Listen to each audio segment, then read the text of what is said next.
Hi, Dr. Yas here. Today I want to talk about some of the key elements that I see people doing that are literally impeding your ability to get stronger when you think you're strength training or when you're going to somebody that believes they're doing something to help you strength train. These are elements that seem to have become standardized in the way that strength training is performed, and yet every single one of them will inhibit you from actually gaining strength. So if your intent when you're performing exercise, let's say going to a gym and using equipment, or you're using resistance bands, if your intent is to get stronger for the purpose of enhancing function or to improve or reduce symptoms, then if you're doing any of these elements, you literally are impeding that ability and preventing yourself from achieving the success that you're looking for. So let's go through three key elements. Number one, the idea of doing multiplanal exercises. That is to say that when I watch people exercise or people are promoting exercise, I see them moving limbs in multiple planes. They're crossing their bodies, they're lifting and twisting, they're doing a multitude of activities that are going through different multiple planes. The thing that's important to understand about that is that muscles simply move joints in single planes. So for instance, if we're talking about the bicep brings the hand towards the shoulder, bending the elbow. If we're talking about the front thigh muscle, the quad straightens the knee. If we're talking about the gluteus medius muscle, the muscle that sits at the side of the pelvis just above the hip joint, if that's creating hip abduction, it's simply moving the thigh and leg out to the side. So what you see in all these cases is that the muscle is only moving in one plane. The goal of strength training is to try to cause singular muscles to apply greater and greater resistances, thereby causing the muscles to adapt and thereby getting stronger, allowing for improved function or reduction or resolution of symptom. So, if we are doing activities that are multiplanal, clearly what that implies is that we are causing us to use more than one muscle at a time. If that's what we're doing, then by using groups of muscles, we're never isolating the single muscle, thereby preventing us from using the maximal amount of energy and therefore being able to push the maximal amount of force, which would ultimately allow the muscle to get stronger in the shortest period of time.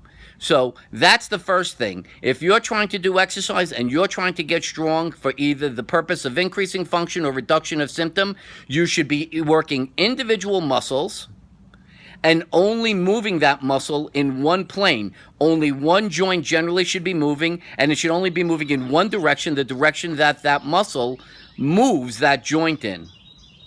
Number two, this is probably the biggest change that's occurred in everything I see when people are trying to perform exercise in their mind to strengthen, but actually it is completely impeding the ability to get strong, and that is the essence of doing things in an unstable manner. One of the biggest changes that occurred were people who are trying to lift weights and they're placed on a half moon type of soft ball called a Bocce ball. Or I see people and they're trying to perform single leg exercises while they're trying to increase their resistances.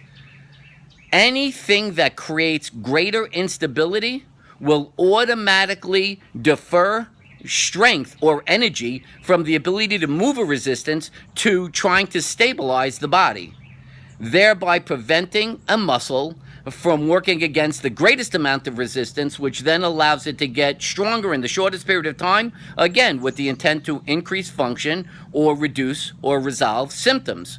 So you must appreciate that if the exercise appears to be hard, difficult to accomplish because of some sense of instability, you are limiting your ability to get stronger. The exercise being performed should be actually quite simple. The technique should be very easy. The only thing that's questionable in terms of degree of difficulty is the amount of resistance that you're pushing against. Another example of this, I see people all the time are standing doing exercises versus sitting. Sitting, the majority of the body is stable other than the joint where the muscle is working against to move that joint. So even standing versus sitting is increasing the instability level that has to be addressed, therefore diminishing all the energy going towards the movement of the resistance. So that's number two. You want to be in the most stable position. Anything that decreases stability increases the amount of energy that has to go towards stabilizing the body, thereby diminishing the energy that can go towards the movement of the resistance, thereby diminishing the chance for the muscle to adapt to the greatest amount of resistance in the shortest period of time, which ultimately prevents you from getting stronger to improve function or reduce or eliminate symptoms. Finally, another issue that is very critical is the idea of how much time you should be waiting in between your sets when you're performing exercise. I see people and they're told that they should be doing circuit training. Oh, you want to wait no more than 10 to 15 seconds in between each set so you can move on, and somehow this is making things better for you. It's just the opposite. It's making things worse for you. When a muscle contracts, lactic acid develops in the muscle. Lactic acid impedes the ability of a muscle to contract. So as you're doing the exercise, the lactic acid is developing, but it cannot be removed from the muscle until you stop the activity, because during the activity, the microcirculation in the muscle is impeded, it's compressed. You have to wait till the muscle relaxes for it to open up and then allow lactic acid to be removed from the muscle. If you don't wait enough time in between your sets, then you're allowing lactic acid to be sustained in the muscle when you try to do your next set. Since lactic acid is still there, you can't possibly be using 100% of the muscle mass that would be available. Maybe you're only using 50 or 60%. If you're only using 50 or 60% of your muscle, then clearly you're not making the muscle work against the most amount of resistance, because you simply just don't have all the muscle mass available. So not taking a long enough time in between your sets is actually impeding your ability to get stronger. You want to wait at least 45 seconds to a minute, depending on how much resistance you use. Say in my particular case, I might wait 3, 4, or 5 minutes in between my sets just to make sure all the lactic acid is depleted. The other point to be looked at when we're talking about lactic acid is how many repetitions should you be doing.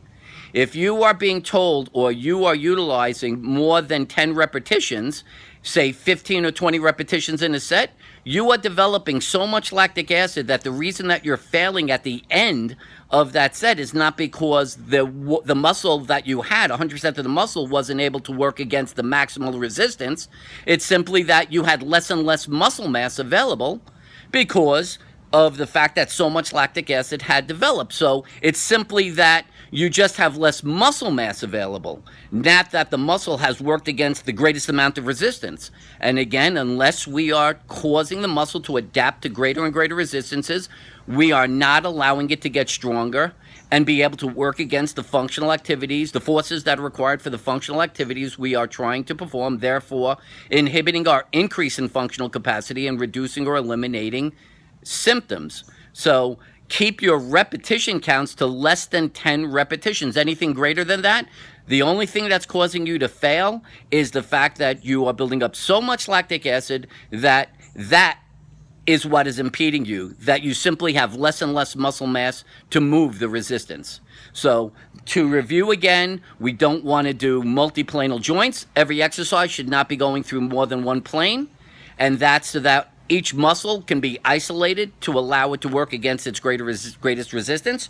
We want to make sure that we're very stable. No single leg stuff, no being on unstable surfaces, and if possible, you want to be sitting versus standing when doing most of your exercises. And finally, keep your rep counts to no more than 10 repetitions and give yourself at least 45 seconds to a minute, at least, to allow lactic acid to be depleted between your sets so that when you go to your next set, you have a maximal amount of muscle available to work against the greatest resistance. Just remember that the goal of strength training is to cause the muscle to work against the greatest amount of resistance, thereby causing it to adapt, get stronger, and allowing that excess strength to be able to be integrated into function so we achieve maximal function and complete resolution of symptom.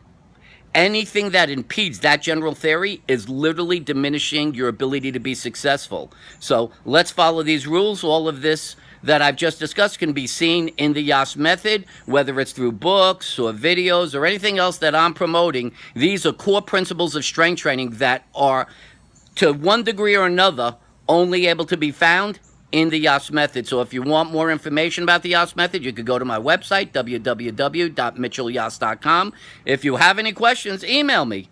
Go to drmitch@mitchellyas.com. That's email address, drmitch@mitchellyas.com. Get the information. Do what you got to do to resolve your pain. Try not to listen to anybody that's giving you information that simply is just not logical. Trust me, Dr. Mitchell Yas. This information is valid, logical, and basically irrefutable. It is pure information that will help you achieve your maximum function and resolve any symptom that might be impeding you from having maximal function. This is Dr. Yas saying bye-bye.